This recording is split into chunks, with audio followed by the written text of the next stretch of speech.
please welcome Jonathan Waugh, Accelerator Manager, SVG Ventures, Thrive AgTech.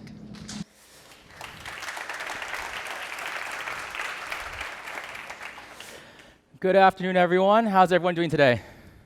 Good? Come on, you have 9 incredible companies about to pitch on stage here. You have more energy than that. Come on, let's try this one more time. How are you guys feeling? Fantastic. So, my name is Jonathan. I am the Thrive Accelerator Manager. I've been working with the companies that will be pitching on stage very, very closely over the past 4 months. This year, we chose 9 incredible companies out of an application pool of nearly 300 companies from 67 countries around the world. So these represent the cream of the crop. And this year, we placed an emphasis on diversity. And you can see that from the 4 female founders that represent our cohort. We've got 4 countries represented, the UK, Canada, the United States, and China. Our companies are operating in 7 to 8 countries around the world as well. And they represent, pre-seed stage companies, seed stage, all the way up until Series A. So we have quite a diverse group of people this year. Collectively, these companies are worth, in valuation terms, about $65 million collectively as a cohort. Yet over the past 4 months, they've grown significantly through mentorship, through workshops, through the hundreds of tests and trials with farmers and growers that have happened across the entire country over the past several months. We're really, really, really proud of the growth that they've displayed. And throughout the past 4 months, our startups have won sustainability awards. They've won pitch competitions. They've also, tons and tons of customer contracts locked down. It's been an absolute privilege to have been part of your journey for the past 4 months. So with that, I want to move into the actual demo day itself. The way this is going to work, each company has about 6 minutes to pitch. That's going to be followed by a 3-minute Q&A section curated by our judges here at the front of the table. So we're really, really, really honored to have some incredibly esteemed judges with us today. Vonnie Estes from PMA, Teddy Bekele from Land O'Lakes, and Chloe Sorvino from the Forbes team. So I'd like to take a brief moment to have each of the judges come on stage very briefly to introduce themselves, tell the audience who you are, what you do, and what specifically you're looking for in the startups today. So Chloe. I'm Chloe Sorvino. I'm Forbes magazine staff writer for all food, drink, and agriculture. I'm going to be looking for scalability, for white space, but I'm also going to be looking for authenticity, especially in the founding story and how strategies are being employed, as the business models continue to grow. Thank you, Chloe. Teddy. Good afternoon. I'm Teddy Bekele. I'm the Chief Technology Officer at Land O'Lakes. I lead our IT organization as well as a group of talented team that looks to design, develop, partner, and implement technology solutions for our members, which are ag retailers, dairy producers, and row crop farmers. What I'm looking for today, well, I'm looking for some cool stuff. I'm a technologist, so this stuff better be cool. But better yet, the other one is the question I always get. Okay, this is interesting, but does it actually have value? Can we actually apply it to a real business problem, and does it solve some of the challenges we have today? So that will be my judging criteria. Thank you, Teddy. And Vonnie. Hello, I'm Vonnie Estes. I'm the VP of Technology for the Produce Marketing Association. And what I'm looking for is, really, does this solve a problem? So what technology do you have, and does it solve a problem that exists? And especially as we look at the produce industry, there's a lot of problems to be solved. And then is there a way to get traction and actually get that technology out into the farms and get it used? Thank you, Vonnie. Thank you so much, judges. So now that you guys know who the judges are, let's meet our first startup. So it's no secret that transporting farm-grown fresh produce to urban areas is very difficult logistically and very expensive to do. Our first startup, Alaska Life Technologies, they build next-gen urban farm solutions using advanced technologies, advanced softwares, and in-house developed tech. What's really incredible about what they do is they've been able to penetrate markets as far and wide as the UAE, Dubai, China, Japan, and Korea, among other key urban markets. So without further ado, I would like to please help me welcome the CEO of Alaska Life Technologies, Stuart Oda.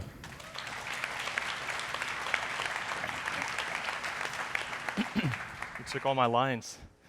Hi, everyone. My name is Stuart Oda, and I'm the CEO and founder of Alaska Life. Alaska Life is an agricultural technology company that builds indoor farms and farm management solutions to make local food production and make agriculture more data-driven. The past 120 days have been truly transformational for our company. We signed sales agreements with 3 5-star hotel groups. We completed a project with the Prime Minister's Office of the United Arab Emirates, and we signed a letter of intent with a major financial leasing and manufacturing company to distribute 1,000 of our farms over the coming 3 years. And this is a little bit, oh, thank you.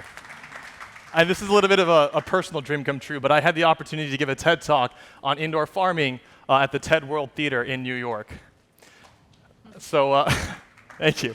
So let's start with the problem. The agricultural industry in emerging market countries is highly fragmented and also disconnected. There's a lot of non-standardized producers that are working with a small handful of highly influential distributors selling to a massive and distributed group of consumers. And this expansion and contraction of scale, as well as the lack of standardization and traceability, is causing serious problems relating to food and resource waste, as well as with food safety. However, in coupling with this challenge is actually a massive opportunity. Emerging market countries are going through a major demographic and economic shift. China, as a focus, which is the largest of the bunch, McKinsey estimates that over the coming years, China will have 576 million urban consumers that will be entering the upper middle class income segment. And this shift is actually having already a major impact on the demand for safer and fresher produce. In fact, back in 2013, in just a couple of cities, the organic fresh produce market was already valued at $3.2 billion, and the growth has been exponential.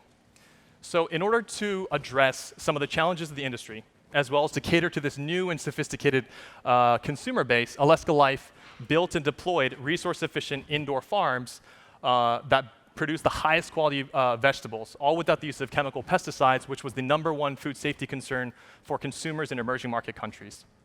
Now, our systems are designed to optimize 5 key attributes: productivity, efficiency, consistency, traceability, and safety. And we do this by assigning only simple and repetitive tasks to our operators. We install real-time monitoring as well as control devices to automate most of our functions. And we've installed an integrated and operational IT system that allows us to have complete task management control as well as full data transparency. Now, our core competitive advantages, we have, I guess, these 3 and several more, but the focus is these 3. Primarily, the first one is the fact that we are focused on emerging market countries. These are incredibly high growth. And over the past 5 years, we've signed major partnerships locally in China, Dubai, and Cape Town. Also, we work extensively with our partners in the US, Europe, as well as in Japan to develop all of our core technology in-house. And this allows us to rely less on external vendors. And it also allows us to manufacture the best products factory direct. And lastly, we are incredibly capital efficient, being based in China. And also, as a result of our latest financial leasing agreement, as well as our increasing manufacturing capacity, we expect to be far more efficient in the future. We make money in 2 ways. Our customers can purchase or lease our equipment, or we own and operate our own farms and provide vegetable subscriptions to our customers.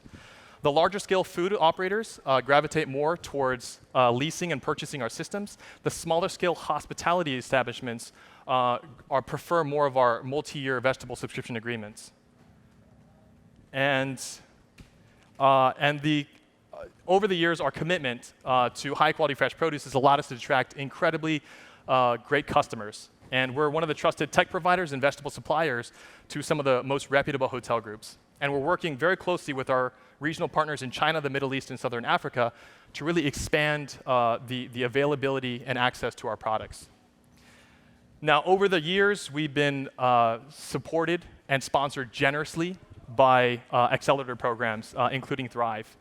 And also, the media organizations that we work with have not only helped to amplify our message, but they've actually helped to connect us to key strategic partners. In fact, a feature article by Forbes Middle East allowed us to materialized into a manufacturing partnership for our company in the UAE, and this is actually supporting our expansion in the Middle East at the moment. And of course, none of this would be possible without the dedicated team that we have. We're a very diverse group of researchers, engineers, and growers representing 8 nationalities, working out of offices in Tokyo, Beijing, and Dubai. We also have an incredible group of investors and advisors and whose direct network gives us access to food and horticultural experts, as well as Michelin star chefs and even the Mars exploration program. At the moment, we're very focused on product deployment, and we would love to have a conversation if you're involved in the hospitality or in the food processing industries. So yeah, thank you very much for your attention. My name is Stuart Oda, and I'm very excited to have a further conversation about how we can revolutionize the ag industry in emerging market countries. Thank you.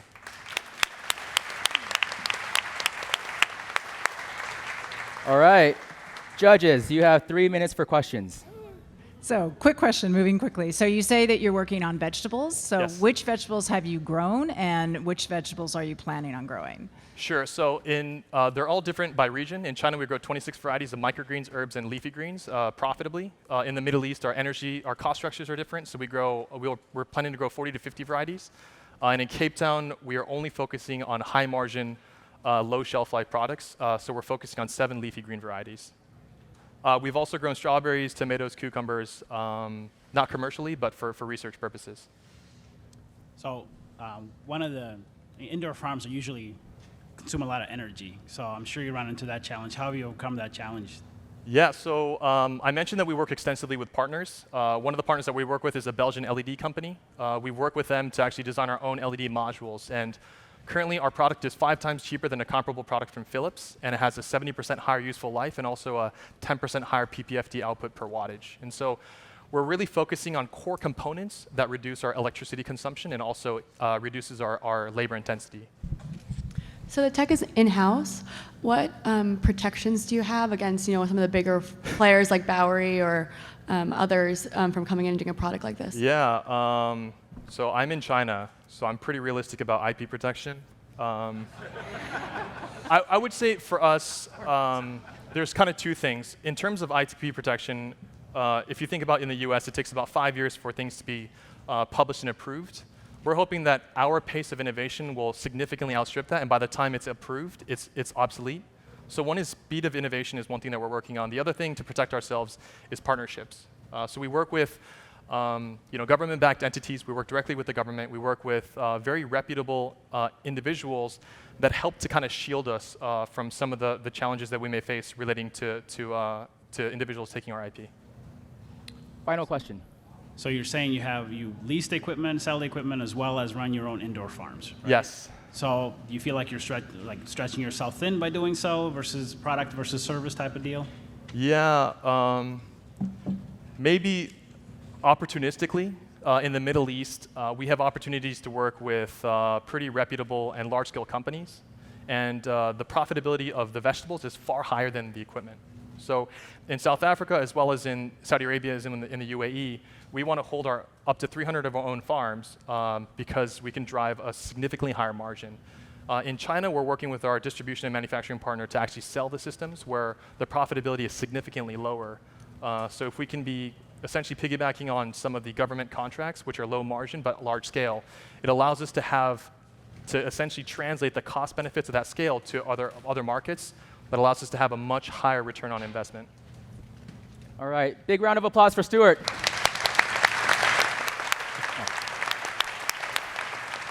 All right, so the global smart agriculture market's supposed to increase by about 20% every single year over the next couple of years. This is driven in large part by a demand for higher crop yields, supplemented by technologies in irrigation, monitoring, and data analytics. So our next startup, Farmx, they specialize in precision ag and farm management, and I'm really, really proud to, welcome on stage the Chief Technology Officer of Farmx, Mr. Bill Jennings.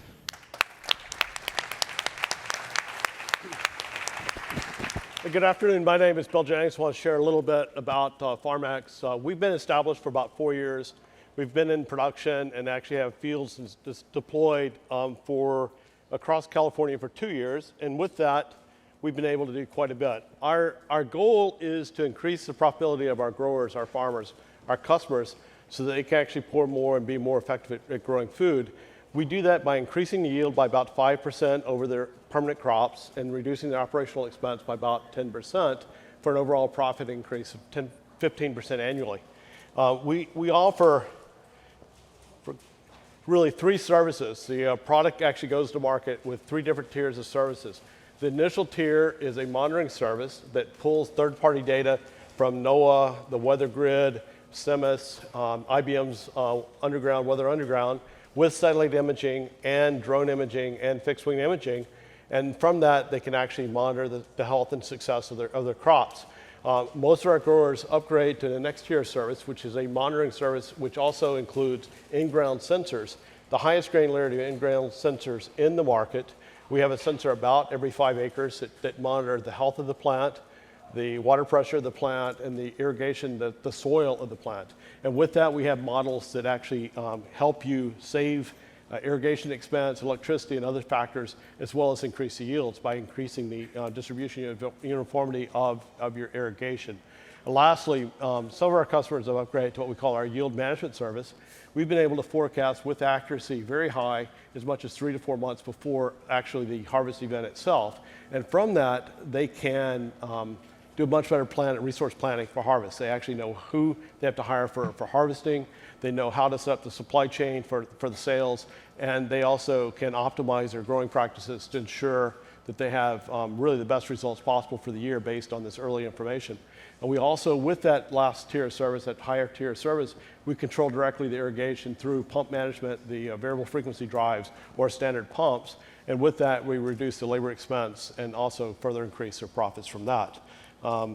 We see a large market in this precision agricultural business. As much as $10 billion annually could come across as we scale internationally. Realistically, though, for the next few years, we're focusing on California and the United States. And with permanent crops and with precision ag, we can actually see an access within a 200-mile radius of where we live, basically a $1 billion annual market. So we have a very, very large access to business. What we do especially is specialty crops that have a higher yield, dollar yield per acre. And from that, these growers can invest in technology quicker. So that it actually helps us refine and develop our models. We've been very fortunate. One of our growers has given us yield data for 10 years, and we've been able to build very good models from that data. And we can do a great job at managing their crops from 10 years of actual image data as well as their yield data. We've been able to build a model that correlates to the future yields. We do have a proven solution. The solution is offered as a service. We have 15 current customers on 25 sites across California, managing approximately 4,000 acres under management now for our 2nd year. And so with that, we've developed a very strong database. A big key to our success is the ability. We've built a proprietary machine learning artificial intelligence platform. And from that, we can really get good results to our growers to give that 15% increased profit. We have machine learning, as we said, our own stack. We integrate the in-ground sensors with the imaging. And from that, we can actually give direction, either recommendations for irrigation and pest management, or they can actually let us turn and do full turnkey closed loop control and actually manage the irrigation itself. We have an exceptional leadership team. We've been fortunate. Our CEO and chairman has been part of the Broadcom M&A, led that for many years, $20 billion of success transactions. He also had brought a company called Enlighted from 0 to $70 million in 3 years. Very, very deep experience. But we also recruited people on our team that have ag experience. And then myself, I was fortunately and humbly brought into the Silicon Valley Hall of Fame, one of 2 engineers out of 70,000 last year that chosen to be in the Hall of Fame. I'm in with Gordon Moore, Packard, Hewlett, Wozniak. And so I was really, really shocked by that. It was basically based on my experience at Cisco for 15 years, bringing $3 billion products from conception to basically volume production. We have others from the business. We're really proud to have the CTO of Schlumberger on our team. On the board, we have a grower on our team that owns 8,000 acres. It's an investor. So we have a good ag experience, good science experience, good networking experience, good science experience in our team. We're at the right place, at the right time, with the right service. We're going to see this business grow and scale. We're currently in the midst of raising a Series A, and this Series A will take this proven solution to market, to scale, and see us be profitable within the next 2 to 3 years. So I believe I was told by John to keep it 5.5 minutes. I have 4 seconds left on that, so. All right, judges, 3 minutes for questions, starting now. So there's a lot of companies out there trying to come up with solutions like this. What's your competitive advantage over the other solutions that are out there and are being developed? There's several things we see that were important to get right. One, the communication stack end to end is really important because the sensor data has to be robust and available. And I'm a ham operator, a K4HKA, and I have 25 years in network comms. And so we have a very, very strong sensor network that's battery operated, very inexpensive. And because it's inexpensive, we can scale and have more granularity. So we put 10 times, 16 times more sensors in the ground than our competitors do. And so we have a much more granular, for data science, to be able to make better decisions. That's one. The second thing is we have really PhDs in data science, PhDs in machine learning that have got their work has been yield management, yield forecasting and such. And so we have a really deep experience in ag with science to be able to kind of tie those two together. That's unique. We built a platform that's really integrating satellite imaging with in-ground sensors. And that's unique too. A lot of people are doing imaging, a lot of people are doing sensors. But by bringing the two together, we can both do leading indicators from the sensors, we can do lagging indicators from the imaging, we get more granularity with the imaging for less cost. So it's really the integration of the platform. I know a lot of the words are used by others. We've actually built it, deployed it, and we have use cases and customers' references. We could share that with you. Judges, final question. How do you plan to monetize this investment? I mean, there's the solution because there's hardware cost, with yes. sensors. So we were actually really fortunate. In California, there's a program called the Statewide Energy Efficiency Program, SWEET grants. You can get a $100,000 grant per entity, and California's been gracious at 9 of our 15 customers to pay for all the hardware costs, and so the customer didn't have to touch that at all. That's really, really good for us because we've had all paid trials. The state of California has really helped pay for those trials. Secondly, we achieved 70% gross margin over 4 years because all the hardware costs are paid for within the first year. And we usually sign a 3 to 5 year service contract. So we have basically a contract on the first day that'll get us to 70% gross margin. So Cisco usually made 80% gross margin. And I took businesses from 60, 70% gross margin to 90% gross margin over the 10 years I was there as a general manager. So we entrenched in our DNA is how to make money and how to do it where it's a win-win. So the growers are saving. They actually make 15, 20% more margin, so they're very, very happy. But we also take our fair share as well. All right, thank you so much, Bill. Thank you. Absolutely. So some of the world's most produced crops happen to be grains. And in this digital day and age, interconnectivity on the farm, as well as the ability to do quality assessments for grain is key to food production. So our next startup, Intellicon, is a leader in this space. And so I'm really, really excited to welcome the CEO of Intellicon, Mr. Ken Jackson. Awesome. Thank you, Jonathan. As advertised, I'm Ken Jackson. I'm the CEO and a founder of Intellicon. We are based in Saskatoon, Canada. And I better grab this thing or I'm not going to be able to change slides. So there's a really substantial gap in the digital information that we get from farms. And it starts at harvest or just right after harvest when growers put their commodities into storage, but they really don't know what they have. And so the cause of this is that you just simply can't get good enough information using a scoop on the end of a stick to know what you've got. The other thing is you can't look at what you have and determine the characteristics of it. So the result is that we are missing food safety issues. Commodities are being undervalued. They're also being underutilized. And we've got poor traceability and sustainability measurement.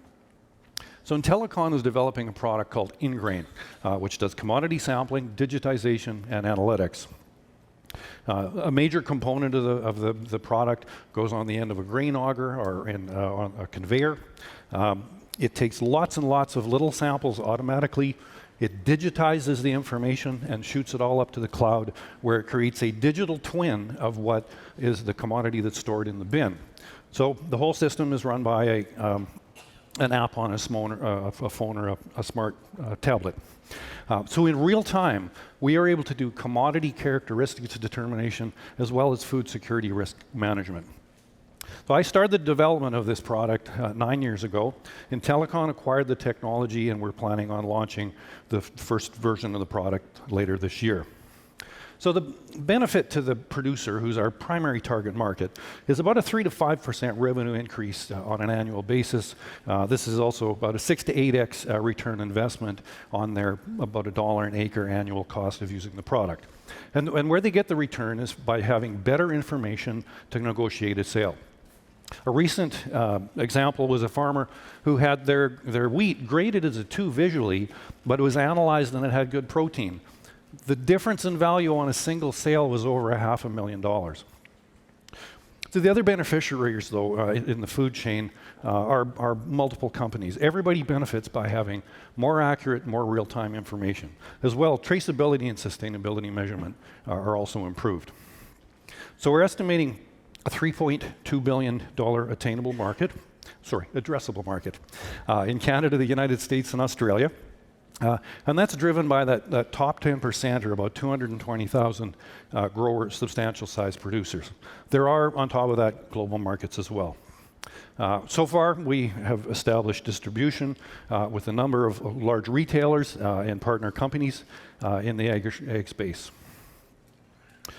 Our key edge is that we do two things better. One is we have better sample acquisition technology, our mechanics are better.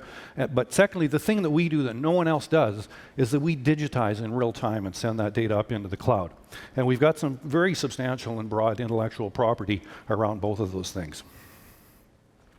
So the company's business model is driven from a couple of directions. One, we've got a recurring revenue stream that comes from subscriptions, also from the sale of proprietary consumables. We also generate revenue through data sales to companies in the food chain that would like access to the data or aggregation and analytics of that data. We've raised up almost $7 million in capital to date. We are in the process of raising another $2 million, which will let us complete our MVP, get it in the market, establish more partnerships, more pilots, and build on the order book that we've already got. Later in 2019, we'll be launching a Series A round, and we'll use that for scaling. So every company really needs an exceptional team, and I have one. A few of the key people in the company, Leah Olson, who until recently was the CEO of one of the leading ag tech companies in Canada, Dr. Grant Devine, who's a PhD economics of agriculture, and also a 2-term premier of Saskatchewan, Scott Cunningham, who's been involved with numerous technology startups. Myself, my background's engineering. I've taken over 40 products from concept through to commercialization. Blaine Canix, who's a professional agrologist as well as a certified management consultant. And lastly, Peter Lacey, who is the head of Service Equipment Corporation, a $1 billion John Deere and Peterbilt organization. So to wind up here, our formula for success starts with the fact that we own the solution to a big digital information gap in the market. We've got global potential of $1 billion. We're leading the market with substantial IP. We've got distribution via some industry leaders, and we've got an exceptionally strong management team behind us. If you are interested in being part of a very important and positive impact that is happening in the agriculture sector, please come and see me at the tent afterwards. Thank you. Okay, judges, 3 minutes for questions. So can you tell us about when you acquired the technology, what stood out to about, and why you are uniquely in a position to acquire it, and find it, really. Oh, sure. So the technology was actually being developed in a joint venture that I was involved with. We had 3 companies in it. So when we started Intellicon, we said, look at this. We need a platform with which to capitalize and commercialize this technology. And that was partly why Intellicon was created. Sorry, and we paid $500,000 value for it. How does the producer interact with the solution? Like, how easy is it for them? Sure. So on his phone, and mine's turned off because I had to turn it off, he can see exactly what's in his bin. Once the grading is done on the product, you can see a graphical user interface which shows you the stratification in your bin and the variation throughout that. And then have you had some producers use it right now as a test pilot or anything like that? We're launching those tests later this year. We've got some sort of mock-up things that we've done, but mostly the focus has been on getting the mechanics right. The UI user interface is under development as we speak here. One more question. I'm good. We're good. Okay, thank you, Ken. Good. Thank you. Thank you so much. All right. Now imagine if you were able to reduce the environmental impact and the expense of cow and pig manure and other liquid wastes. Our next startup, Livestock Water Recycling, is able to do just that, and it has huge implications on climate change as well as resource management. Our entrepreneur, she's been awarded water and sustainability prizes in Canada, and has actually also been featured in an award-winning documentary. So, big expectations for our next entrepreneur. Please welcome the CEO of Livestock Water Recycling, Ms. Karen Schuett.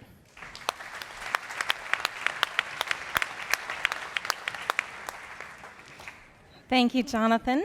My name is Karen, and I'm here to talk to you about manure. What does everyone think when they walk past or drive past or see a manure lagoon? Yeah, not great, hey? The ones I've got in my slide here actually look kind of pretty, and you'd think they're a low-tech, easy, inexpensive way to treat large volumes of manure for farms to land spread later on.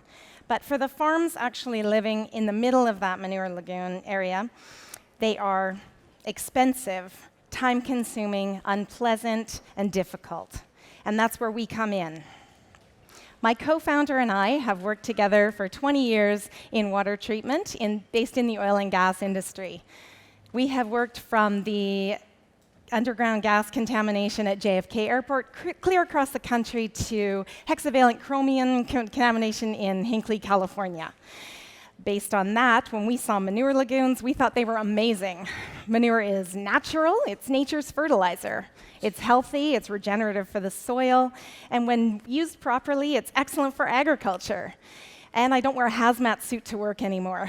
So it's all great. What we developed is a system to treat manure that comes straight from the barn. Directly out of the barn, we immediately process that liquid. What makes our system differentiated from normal solid-liquid separation systems that farms use themselves is it is fully automated for operation from your cell phone. It removes and extracts macronutrients from micronutrients. So you have 2 distinct fertilizers for precision application. And we create clean, potable water. Our systems that we manufacture come in 4 models for various types of farm sizes. And from our system sensors, we create actionable data for our farms to use so that they can spend time milking and not managing manure. That system on the slide is sort of our mid-sized unit. Now, this farm we have sent us this video. They came to us buying a system because they were looking to double their herd size. They had 1,000 cows. Since they bought our system, they have increased their herd size by double. They have increased their crop productivity. They have created clean water. And they have also been able to sell micronutrients off-farm for an additional revenue source. They have their 2 applications of fertilizer that they sell, and of course their clean water. And while they've created this business, they call themselves entrepreneurs. We have an $8 billion target market. Now, while we'd like to work with all the thousands of livestock farms out there, we are targeting right now the largest firms and anaerobic digester facilities around. Into that $8 billion target market, we have sold equipment across 9 states, and this year, for the first time internationally, into the Middle East. Our path to market to generate $12 million over the past 4 years has been direct sales and through dealers. We sell an initial piece of equipment, and then we have follow-on recurring revenue in the way of a capital contract or an equipment contract every year. We are selling, as I said, into dairy, anaerobic digester, hog facilities, as well as some beef production is coming online. We're in the midst right now of a Series A capital raise, and we're using that for growth to meet these revenue targets that we have. Now, all of our farms are progressive, but the most progressive are those with the millennial farmer that is planning to take over his dad's farm. Our friend Aaron here is our millennial farmer in Virginia. They have purchased a system to access the manure economy. They are working with the RNG market to develop a pathway for manure to RNG, and we're part of that messaging for them and part of that.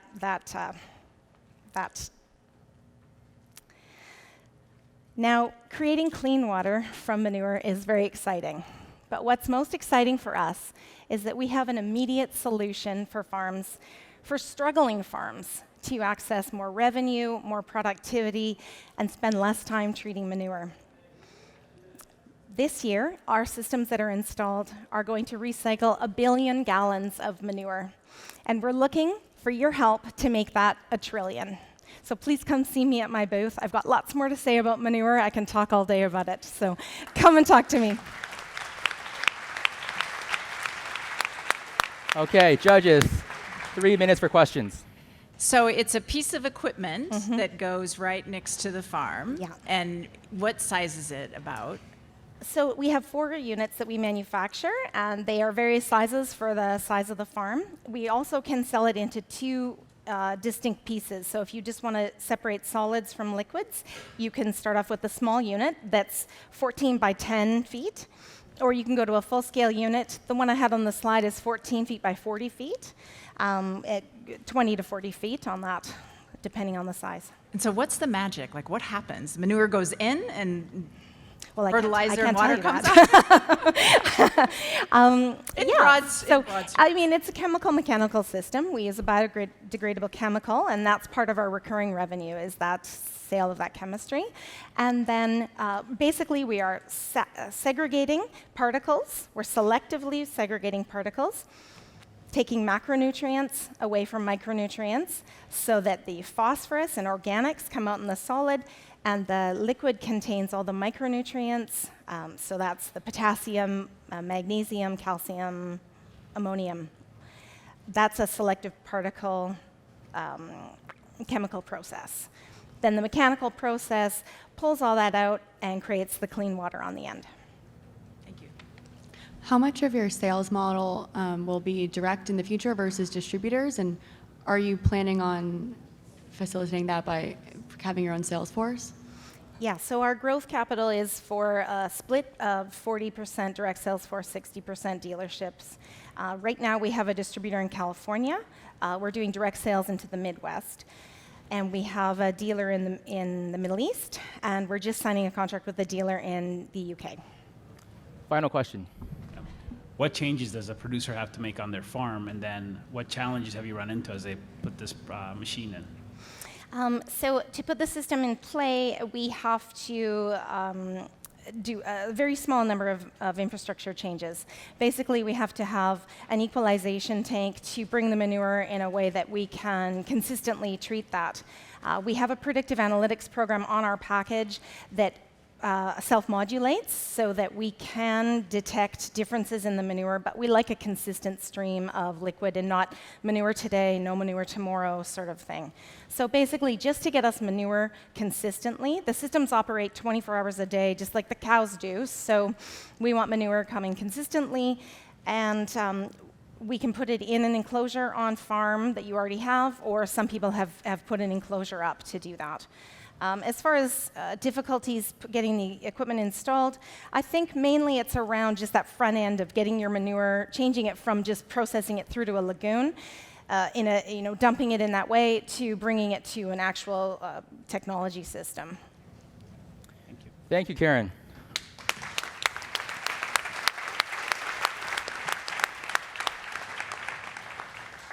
So one key catalyst to food production is pollination. With increasing prices of beehives and the decreasing population of bees, a lot of farmers and growers are looking for alternatives right now. So our next startup, they hail from the UK, and they want to curate flies as a supplement to the pollination crisis. So I'm very, very excited to welcome the CEO of Alumbria, Ms. Tasha Tucker. Thanks, Jonathan. Good afternoon. My name is Tasha Tucker, CEO and co-founder of Alumbria. We are a biotech company based in the UK and have some of our team here in the US as well.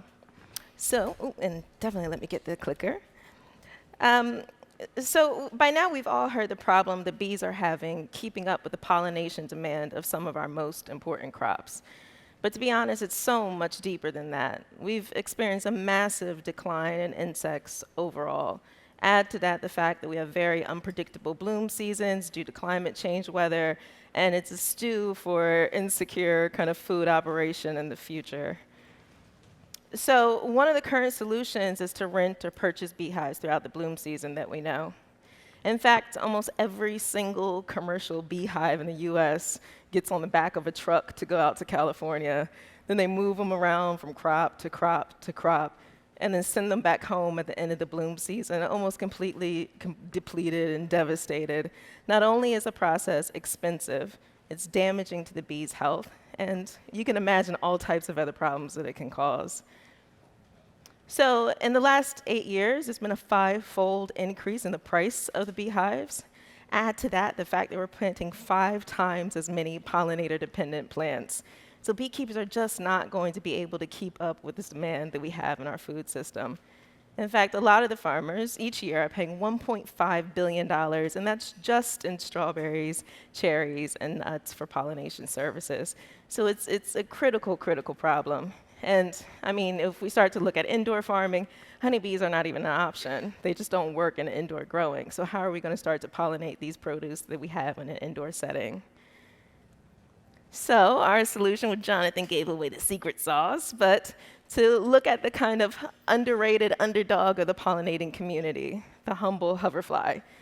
Flies already do 30% of the world's pollination, but the problem is they just aren't as effective as bees. So we help them do a better job by choreographing their behavior using natural plant volatiles.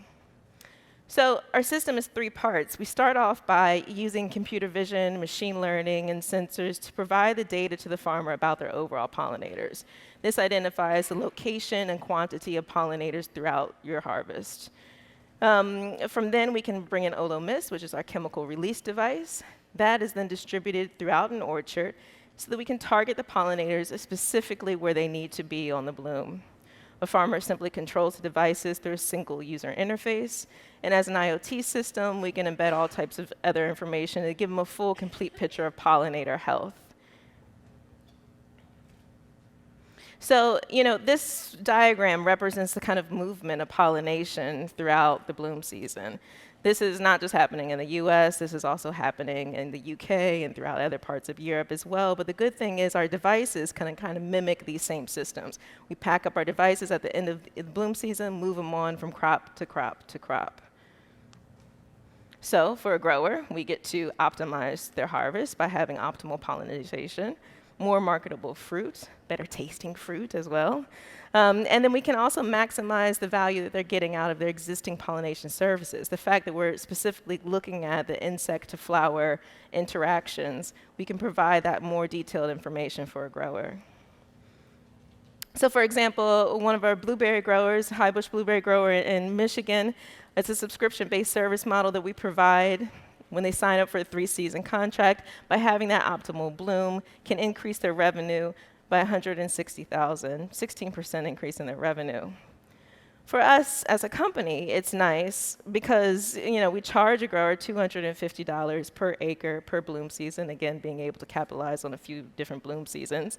And overall, that gives us a 70% gross profit margin at the end of the day. So the team, I'm joined here today by my other two co-founders, Greg and Lou, but we have an amazing group that actually works with us, chemical ecologists, entomologists, fruit pollination specialists, and we have our fly guy, Dr. Rojo in Spain, who's been working on rearing these flies that we've been using for years now. One of the most exciting parts for us over the last few years has been about the partnerships and customers that we've gained. I mean, this is an all-star group that has really helped to de-risk the kind of factors that are in our company. They have the experience, the knowledge, and the kind of commitment to seeing technology like this work. So we got started back in August of 2017 with some initial runway investment that allowed us to establish proof of concept, get all the chemicals, the right species of fly, our partnerships, our customer group of directories. This past spring season, we've been out with farmers testing the OloView devices, so it's been incredible. Moving forward, we're looking for more partnerships to run pilots with this next bloom season that's coming up. We also have a round that's open now. We're raising $1.5 million. That optimizes the chemicals. It gets the hardware and the devices ready to go for this next group of customers that we're testing with. And then from there, each year, we're able to increase our revenue based off of acreage with the farmers. So overall, the point we're trying to drive home is we want to create a sustainable system of pollination that can feed the future. Basically, pollination without the sting. Thank you. Judges, 3 minutes for questions. So, can you give us a little more insight on the device? So, how many do you need? Where do you put them? How do they use them? That kind of stuff. Yeah. So we started off with mimicking a basic entomological survey. So entomologist goes out and monitors a 1 meter by 1 meter area on 3 different sections of a crop and manually hand counts how many pollinators they see. So as a baseline, we started with that, putting a camera device and looking at how those 2 pieces of data add up. Of course, with the more cameras we have, the more data we can collect, and it's about finding that kind of sweet spot of how many. But right now, we want to use existing systems that make sense, that kind of give that comparison. Yeah. Can you talk about the company's founding story and how you came to this problem and what solutions you thought about before coming to these insects? Yeah, that's a great question. So we all started off at the Royal College of Art. I went to London for a 1-year program and was going to be back here in the US. We joined a competition called the Biodesign Challenge. We were all randomly placed in a group together. We spent 6 months developing the idea that went through all types of iterations. We did really well with the competition and got accepted into Accelerator early on with investment and been able to grow our team and company from there. Yeah. Final question. Yeah. So how scalable is it across the world? I mean, is it always the same insects and the same chemistry, and will you be able to go from one place to another without having to redesign? Yeah, so we started off by looking at the main markets that we're interested in and using ubiquitous flies to those areas. So we don't necessarily need to switch out flies every time we go somewhere. The chemicals that we use are off-the-shelf chemicals. It's just a matter of the combination and the dispersion method that we use. So those we can move from place to place as well. It does vary with each crop, though, and depending on where we are in the season. So that's what these next round of trials is seeing, okay, what are the different variables that make sense for moving forward? Yeah. Thanks. Well, thank you so much, Tasha. Great, thank you. Big round of applause. Okay, so here's a stat for you. 600 million. Nearly 600 million people are affected by foodborne illnesses every single year. And several million of those end up dying as a result. So our next entrepreneur is trying to turn the entire food safety industry on its head. He wants to create better processes for food safety testing. And so I'm really, really excited to welcome the CEO of Protosense, Mr. Mark Byrne. Big round of applause.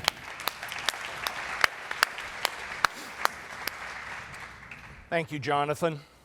I'm Mark Byrne. I'm the founder, CEO of Protosense. We're a biotech company located in Columbus, Ohio. And our focus, as Jonathan mentioned, is food safety. Specifically, our vision is to empower food safety testing throughout the supply chain, from farm to fork. We're going to do that with breakthrough technology that dramatically shortens the time required for a test, as well as allows testing to be performed by anyone. You don't have to have a PhD in microbiology to check for E. coli in your water. At a glance, we have a proven startup team. This is my 8th startup. I've had some successes, I've had some failures, but we have other seasoned entrepreneurs on the team. We're attacking a major pain point that costs the food industry lots of money every year in inefficiencies in their supply chain, in wasted product, and ultimately potentially in liabilities for those people that get sick. We're currently testing samples provided by some leading customers, Taylor Farms and Tyson Foods. Our first test will be for Listeria monocytogenes in environmental samples, and we're bringing that to the market soon. Why now? 2018 was a record bad year for food recalls. This region was devastated by 2 major romaine issues, one in the spring, one in the fall, where romaine was contaminated with E. coli. The recall du jour today is in brownie mix for E. coli. They happen all the time. They cost money and they cause delays. Why? Conventional pathogen testing takes too long. It takes days. With very few exceptions, you have to send your samples out, wait for the lab to test them, and then take action. By then, often the goods have left the facility, and now you're faced with a recall. Furthermore, that data is outdated. It's too little, too late. It is no longer real-time management information to help the grower or the processor plan their facilities. And there's a logistics issue that goes along with that. Our solution is a rapid scan. It's a razor blade business model. It is a handheld or tabletop instrument with a disposable cartridge. The cartridges are specific to the pathogen we're testing. It will enable on-site testing because there's no bacteria growth. We have a combination of in-licensed and homegrown technologies that we're deploying in this product. And the essence of how it works is that the front end amplifies the presence of the bacteria, which allows us to then detect it with a low-cost electrochemical sensor. Our competitive differentiation is around time to results and around the ability to test on site. There are dozens of competitors in this space. I'm not going to print them all up on the board today, but many that you've heard of either have overnight incubation cycles, which is a non-starter for testing on site, or they have other issues that prevent on-site testing. This is currently a $5 billion market globally, about half in the US, half elsewhere, spread across 4 major bacteria: Campylobacter, E. coli, Listeria, and Salmonella. Our initial target market is in the US, specifically in the manufacturer segment. The manufacturers have the pain point of processing goods that are coming in from the field, and they bear the financial responsibility for the product that is then recalled from the shelf. There are opportunities for us to move both directions, both to the grower side with an E. coli test for water, as well as tests for goods that are coming in from the field, and then downstream into the shipper and distributor as well. We have customer traction. We have over 10 customers signed up for our upcoming beta tests. By converting 10 of those customers, which are across all segments of the food supply chain, to paying, we'll generate $2 million a year in annual revenue. We have an outstanding team that demonstrates talent and drive. This team has significant experience across a number of industry verticals: healthcare, defense, food and ag, food safety. We have a track record of successful startups, and we're going to make money by implementing a razor blade business model. The key parameters here is that we'll place or sell the test unit and then drive revenue based upon the single-use cartridges. We have about a 90-day sales cycle. It's a combination of a technical sale and a financial sale, and 30 accounts will achieve cash flow break even. We'll generate our first revenues later this year with some paid pilots, have a launch in 2020, and start to ramp up with external distribution beyond 2021. Thank you very much. I appreciate your time and interest. Judges, 3 minutes for questions. Thank you. So you said you've had failures before. What was the worst, and what did you learn from it?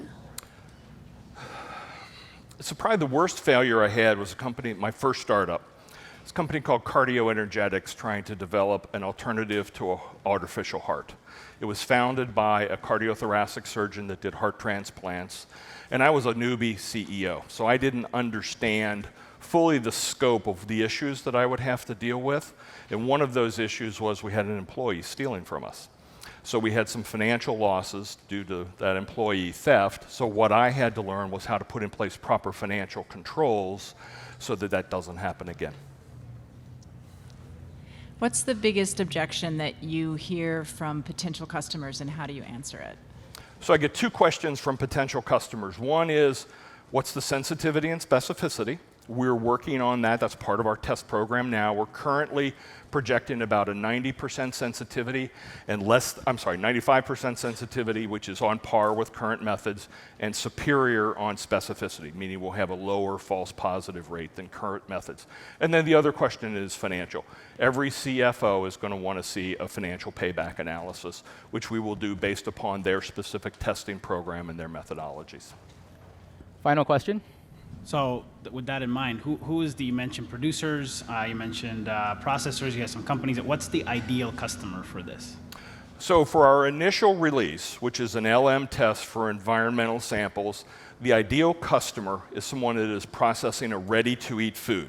That ready-to-eat food can be produce, it can be a meat product, it can be a dairy product, but something that does not have a downstream kill step. So for example, I wouldn't go sell it to a cannery because they have a downstream kill step. But it can be in any of those sub-verticals, and LM is a problem in their manufacturing plants. There have been many high-profile recalls, for example, from the ice cream sector and the dairy sector. Within produce, LM is an issue in the manufacturing plants and the processing plants because it's cold and wet, and LM wants to grow there and get established, and it doesn't want to leave. Thank you so much, Mark. Big round of applause.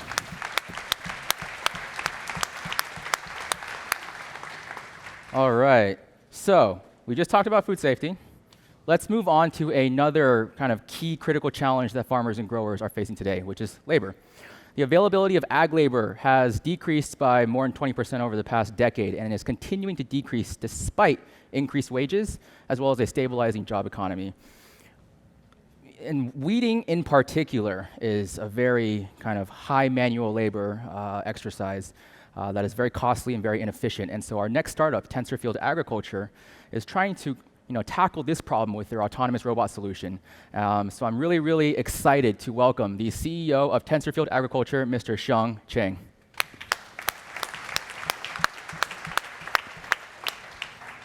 Hello everyone, I'm Xiang Chang. Despite the evil accent, I'm actually local. We're based here in Salinas. And we're building agricultural machines for a future without herbicides and with less labor. We all know that weeding costs are going up, and there's 2 main drivers of that. There's herbicide resistance, and there's also the labor shortages. The herbicides we were using in the past aren't working anymore, and labor's getting very, very expensive. So we have a vision-based thermal weeding system. We don't use herbicides, and we're looking for trials in Salinas. A little bit about vegetables. I'm sure everyone here knows this. Over $17 billion of vegetables grown in the US, majority of which are grown right here. And we know that our growers are spending $500 million every single year just on the manual labor for their weeding.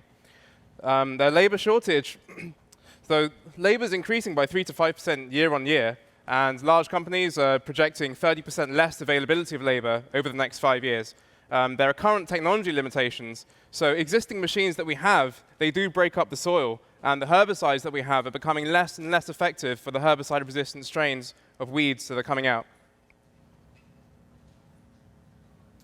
We spoke to Robert Barnum over at JV Farms, and he said to us, if you had a machine that could kill 90% of our weeds, we would buy it for $500,000 today. Another grower that we've spoken to, Jerry Rava, down at Rava Ranchers, he's spending $140,000 every week on spinach weeding, and all of that is done by hand. He cannot use herbicide due to the short amount of time between sowing and harvest, and he's even importing H2A workers which is just economically unsustainable.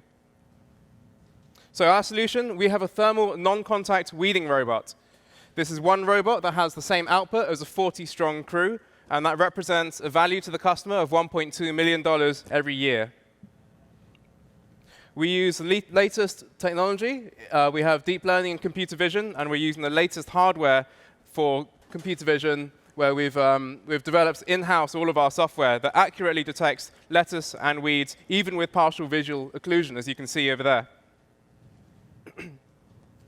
Our thermal microdosing tests. So the technique that we use to kill the weeds is called thermal microdosing. It's where we dose a small amount of heated canola oil onto the weeds, and the weeds die. This is based on research done over at UC Davis. And this is a nozzle test. The video that you just saw was a nozzle test at 1.5 kilometers per hour. So a full-size robot running at that speed will have the throughput of 30 laborers working on the field at once. You can see from the photos, after thermal dosing, the weed is dead within 1 hour due to thermal shock. In terms of the competitive landscape, we are the only company out there that is all of autonomous operation, suitable for organic agriculture, as in we don't use herbicides, and without disturbing the soil. That's a really important point that lots of our growers have told us about. They don't want their solutions tearing up the soil as these machines go through. We're non-contact, we operate at a distance, and we operate with accuracy. And we're based here. Next slide. Who we are? We're a team of makers, engineers, physicists, computer software developers. We have a long history in making stuff. We've all worked together before. We've all got startup experience. Sandeep Merchandani founded a company that was then acquired by Broadcom. He was there as technical director for 10 years. In terms of our business model, so for a large-scale farm, which has something like a $10 million weeding bill, we can charge $400 per acre and save them $2 million every year in doing so. That means that for us, that's a fairly lucrative business. There's only 9 robots in service that are required to hit an annual recurring revenue of $5 million. Beyond that, we're looking to run a rental plan, speak to potential channel partners, folks like Pacific Ag Rentals, who are awesome, and we're intending on having these machines rented out on a monthly basis. Beyond that, there's the global markets. So, for example, within Europe, they have over $1 billion worth of weeding to be done in crops such as sugar beets, and that's a very realistic market for us. In terms of traction, so we only incorporated 8 months ago. We're 8 months old. The last 8 months have been an absolute roller coaster, from raising $275K in angel and seed investment from Thrive and SOSV. We've actually just signed a contract for trials in Europe with a $15 billion European grower cooperative. We're also in the process of securing field trials here in Salinas, and later on this year, we're going to deploy our production-ready chassis in the fields. So thank you. I'm Seong Chang, and we're Tensorfield Agriculture.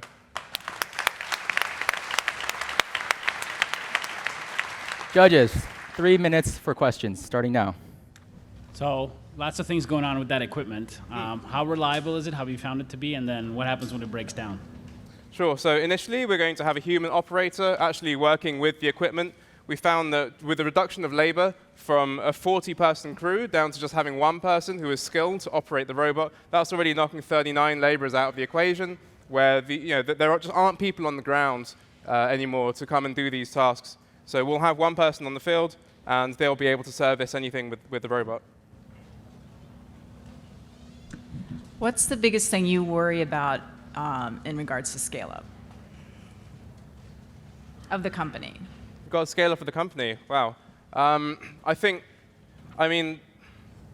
There's been good applicability of this technology across different geographies. We've had interest from Europe as well as over here. I think beyond that, looking at some of the developing markets such as China, we're not sure, despite the fact that there is increasing urbanization of the population, we're still not sure how appropriate a robot will be given the cost of labor in developing countries. So certainly places like Western Europe and the US, we think there's a very strong business case for our robot. I think it will be a few years before developing markets also make sense for us.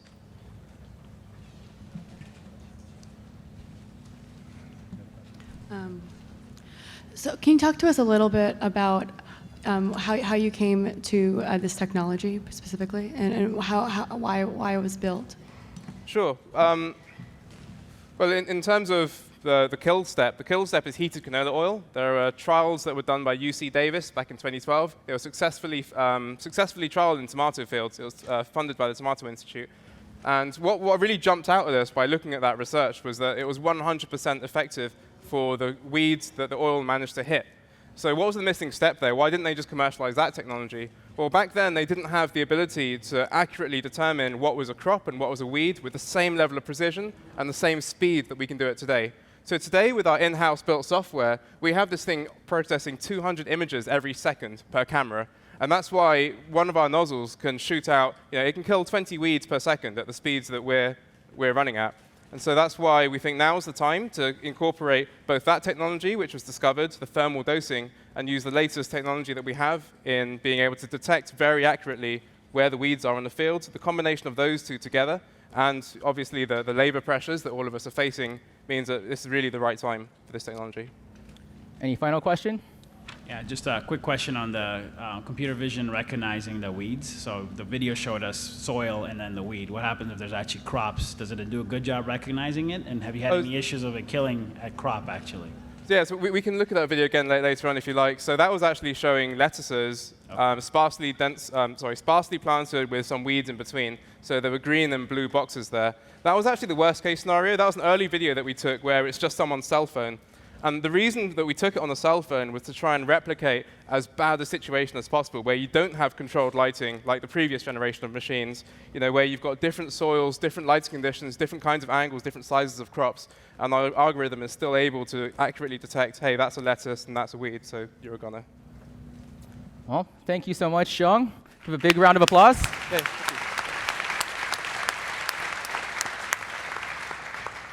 All right, we're getting down to our final few. So the population of honeybee hives has decreased by nearly 20% since 1990. And almond growers spend so much money each year on pollination, which is almost exclusively on bees. So with that, our next entrepreneur is trying to tackle this problem by creating analytics and data for hive strength and hive health.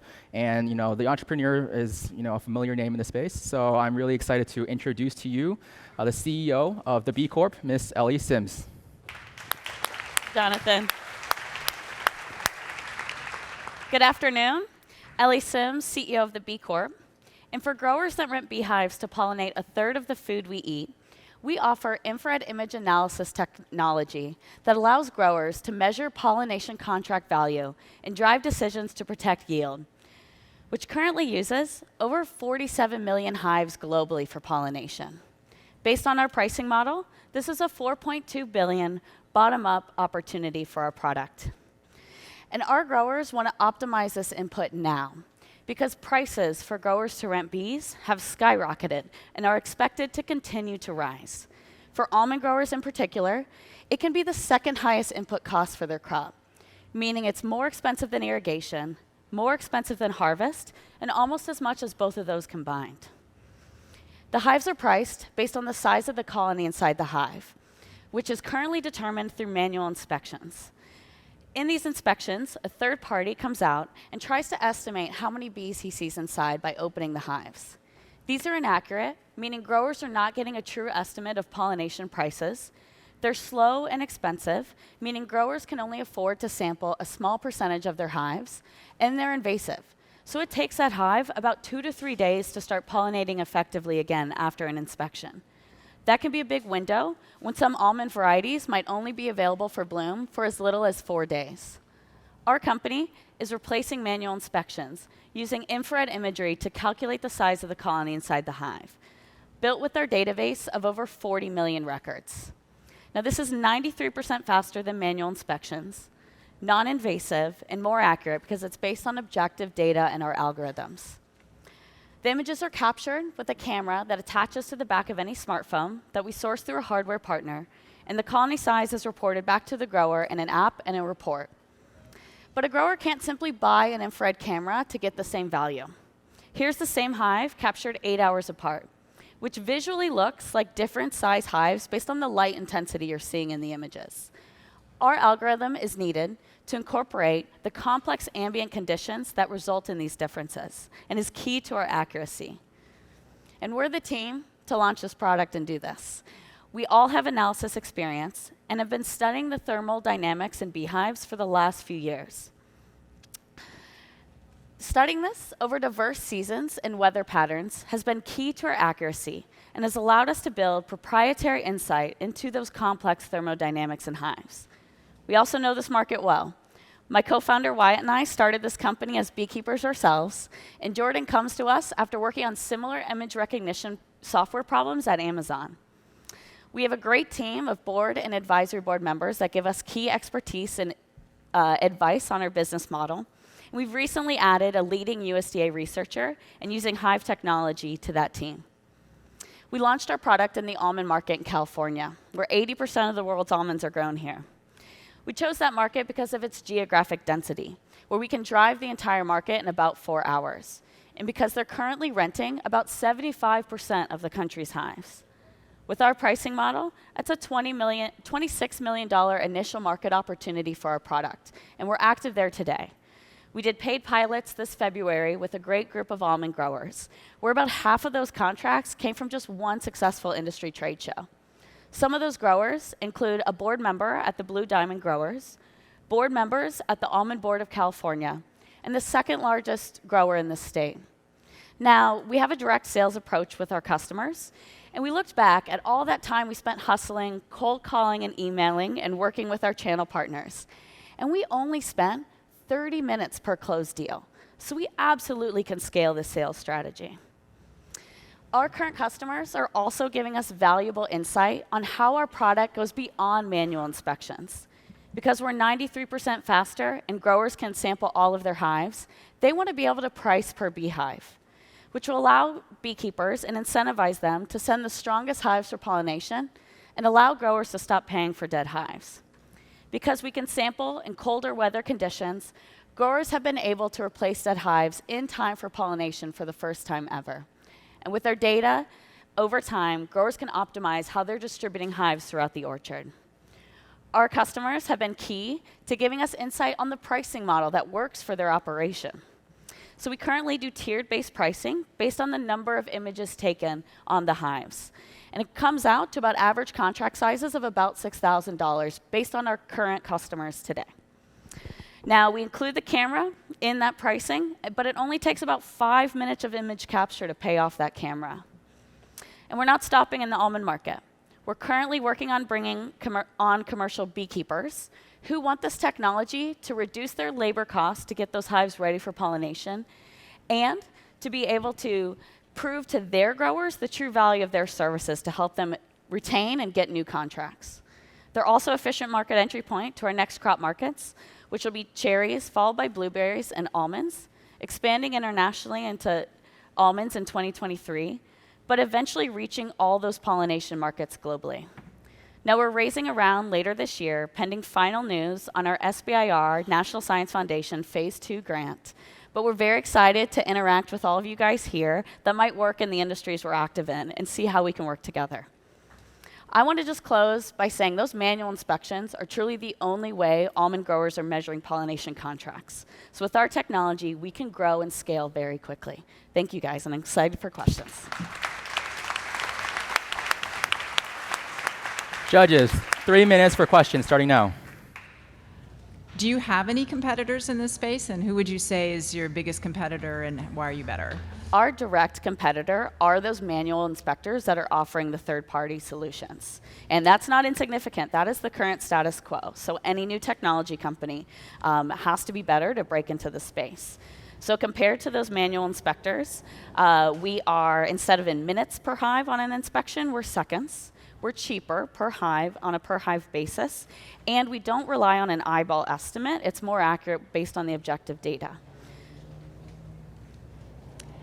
Let me just follow on to that. So how can you protect yourself? And can someone else come in and say, hey, that's really cool what they're doing, we're going to do that? Great question. We think a lot about how we build the moat around our technology against potential, what we think of as indirect competition. So we're building that by going to market fast. Our growers are in the R&D process with us and working with us to grow this technology. So we've already built a reputation amongst growers in this market. That's key to build that trust in the space. If we're going to be a third-party estimator, we need to be trusted in this market. And in addition, this is not easy algorithm building. If somebody invested and started today on the data collection, they would need to collect several years of data to get the same accuracy because of that seasonality. It's not simple data science. We have physicists and biologists working on this product with us, so we're trying to just run ahead of that potential threat. Judges, final question. As you're going after commercial beekeepers, what's the biggest, what's one of the fun things they say if they're saying no? Oh, good question. So we're looking for those progressive, just like almond growers, those progressive commercial beekeepers. Some are honestly afraid. They don't want their pollination contracts to go down and make less money.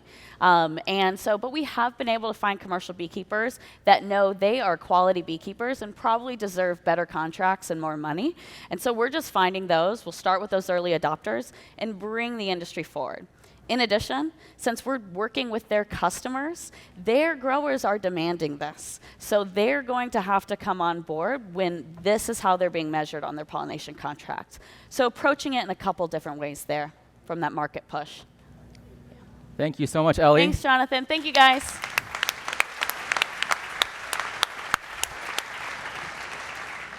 Okay, guys. Final lap, final startup.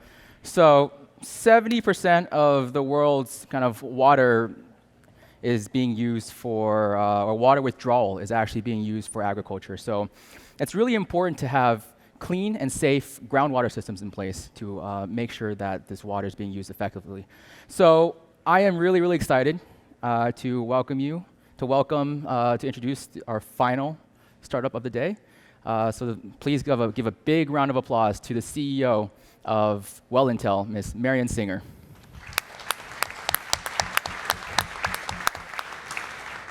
Thank you, Jonathan. My name is Marion Singer. I'm co-founder and CEO of Intel. Intel is sensor technology and data science to make groundwater sustainable for the long term.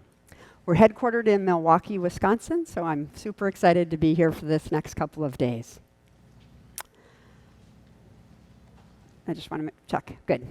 Groundwater is a critical resource. It's about 2/3 of irrigation supply and about 50% of drinking supply. Reliance on groundwater is growing as populations increase and industrial ag and business needs more. And this is setting up a resource conflict. Ag versus consumer versus business, with each trying to carve out enough to make sure that they get what they need. In addition, states are starting to step in, like California with the State Sustainable Groundwater Management Act. And investors, ESG investors and consumers are putting pressure on companies to make sure that they are good long-term stewards of resources. To thrive in this environment, growers need groundwater supply data. They need it for risk management to mitigate business and financial risk, for sustainability to create metrics and then to track them, and then finally, if worse comes to worse, they need it for dispute resolution. Unfortunately, the methods today for groundwater management and measurement are expensive, and so the real-time local data needed to effectively manage this very local resource is not available. Intel has created the first real-time groundwater management and reporting platform. Our customers get field and aquifer level views of their resource. This happens to be an example from about a 3,000 acre installment, about 25 sensors. And you can see that what customers can see is groundwater on the increase, like in the upper, I think, right-hand corner for you, and then on the decrease in the lower left-hand corner. What they are able to do with this is understand where to turn on production and where to slow it down and where to make other decisions about investment. We can also bring in other data providers' data into our cloud, flow meters, weather stations, as well as trusted third parties like NOAA and the USGS. We focus on being cost effective, and we're leveraging existing infrastructure. Our simple non-invasive sensor goes on existing domestic irrigation and monitoring wells. We use radio and cellular telemetry to get data up to the cloud where it's processed, and visual tools make it possible to make decisions. We sell in networks, multiples and sets of our systems, most of the time to growers, businesses, and communities. We've got networks in 30 locations across the US. An initial deployment costs about $25,000 for equipment and services.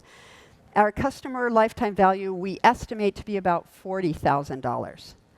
But we are at an inflection point. After 2 years of work and about 6 months of really intensive testing, we just got picked by a global consumer products goods leader and food and beverage company to be their water footprint and management and reporting platform. And this is a game changer for us. It takes us from selling on a one-to-one individual basis to an enterprise sale, and we're really excited. We have the right team to do this. We have deep science and commercial expertise. Our sales are led by a PhD hydrogeologist with 21 years at the USGS. A PhD in freshwater ecosystem dynamics leads our data science and cloud development. And then Nick Hayes and myself are the co-founders and have no PhDs, come with significant management and commercial expertise. In the last 6 years, we've raised $4.5 million, developed, patented, and launched a commercial groundwater monitoring technology. We're looking ahead to 2020 for a Series B. We're going to start planning this fall. 2 uses for that data. One is to give us the resources and team that we need to make that transition from individual sales to enterprise scale sales. Just to give you a feel for the potential of this, 75% of the companies listed in the S&P 500 voluntarily report on sustainability, and we just need a few of them to put ourselves in a really good position and to be exit ready. We'll be working with our current customer to de-risk our value proposition and then enable us to grow from 1 to 10 and more. Other use of data will be to invest in subsidizing upfront costs of our hardware so that we can move from CapEx and a little bit of data services to a 100% recurring and sustainable revenue source. Our ask today is simple. We'd like to get to know you. We're interested in talking to anyone, a grower who is interested in managing groundwater, as well as investors who are interested in water and sustainability. I look forward to meeting you. Thank you. Thank you. Judges, 3 minutes for questions, starting now. There are a lot of sensor companies out there, particularly for water management. What's your main point of differentiation? So we have two main points of differentiation. One, we are less than 50% of the cost of our competitors. And we are non-invasive. We're installed at the top of the well. Nothing touches water. No additional infrastructure needed. Most of the time, they touch water. There's a lot of additional work to get it up there. We are also the only ones who are looking at the aquifer level or the regional level in the cloud. Everyone else is focused primarily on operations for that single well. So who's the actual customer? Is it the grower in this case? Our customers are threefold. Yes, the grower, because they need to manage their water supply. Businesses in general, mines and other companies like this CPG company, and then agencies, our community agencies, state and local agencies who are tasked with managing groundwater, need more data, have tight budgets, and they're looking to us to help them do that cost effectively, get them the data they need. And are growers responding positively to this? I mean, because they usually have a well and they need to use it. Yes. Does it do a profitability analysis for them, or how do they know this is what's the right choice here? The way that they're looking at it, that's a good question. The way that they're looking at it is really that risk management aspect. They're really looking at it in terms of, one, just knowing we can set alerts around issues, and so they would know if there was a problem before it happened. But more important for them, they're looking at a season and a long-term understanding. So really they can see how drawdown happens, how recovery happens, and then year on year be able to plan in a better way. Here in California, that potential dispute resolution is also important for them because growers as well as large-scale businesses, kind of have a target on their back. And communities and people who are worked up want to know and quickly blame them for what's happening. And so they're looking at it going, I need to have data to protect myself as well. Any final questions? So is the pricing the same for all those different customers, or do you have different pricing models depending on how you're working with them? It depends on what they need. So the base price of the sensor is the same, but what scales is what additional information they want to bring into the cloud. How they get the data up to the cloud. Cellular is different from radio telemetry. And then the services that they want to have. We start with a network subscription that allows you to see one location. We can scale to regional and greater. And so as their information needs increase, then our fees will increase as well. Thank you so much, Marion. Thank you. A big round of applause for Marion Singer. And that is all of the entrepreneurs for Thrive 5. So let's give one more big round of applause for both the startups and our judges. And at this point, I'd like to bring back our CEO, Mr. John Hartnett, to come and help me wrap this thing up. Thank you, Jonathan. And again, great work by every single startup here. What do you think about this guy here? Do you think he can make it?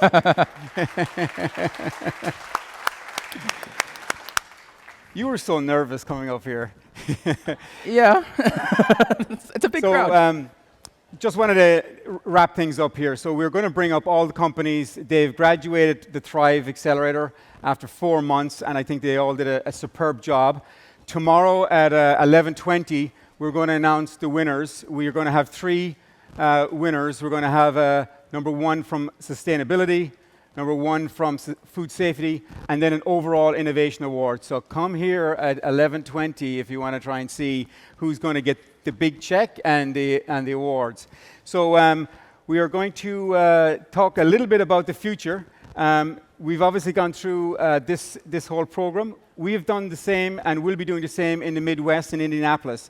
There's a great group of folks here from Indianapolis, and thanks to Forbes of moving and expanding the Forbes AgTech Summit to the Midwest. So it really kind of creates a great corridor between the Midwest and California. And also we've built great partnerships in Midwest as well. And I see Beth Bechtel here from AgriNovus, and you'll be able to hear from her at some stage tomorrow as well. So will we invite up the companies? Yeah, so all of the CEOs of the companies and in Farmx's situation, the CTO, when I call your company name, can you please come up and accept your award from John? So and I'd like to invite the Mayor, Gunter, and Steve Forbes to come into the photos. Okay, I'm going to grab these guys here. I'll be juggling.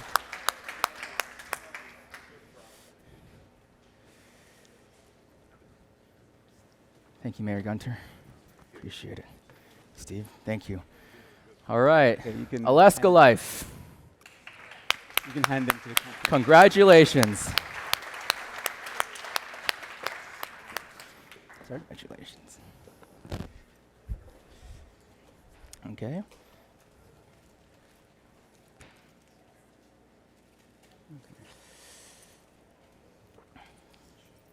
you want to come? Oh, I'll take it. Okay. All right, Farmx.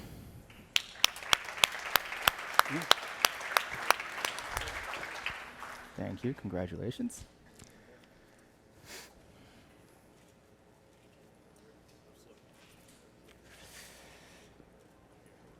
Intellicon.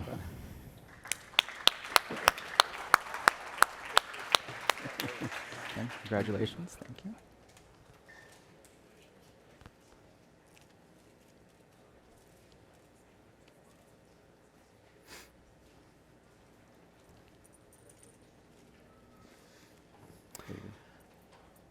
Livestock water recycling. Karen, congratulations. Okay, do you want to call him back up?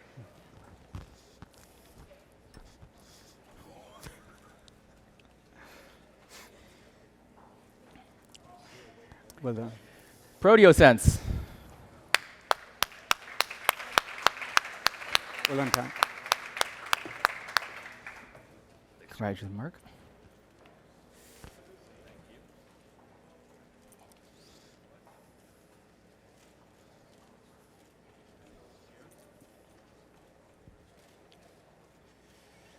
Alumbria. Well done, Mark.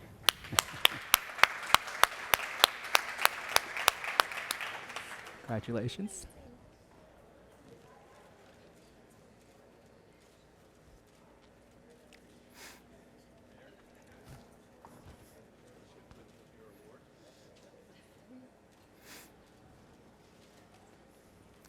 TensorField Ag. Well done.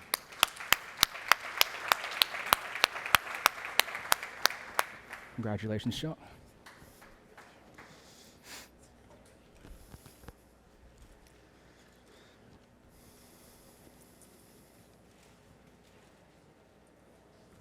The B Corp.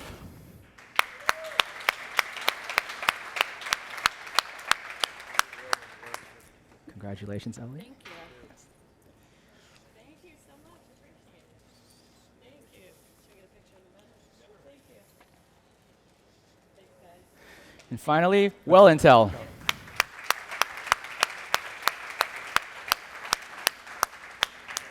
Congratulations, Marion.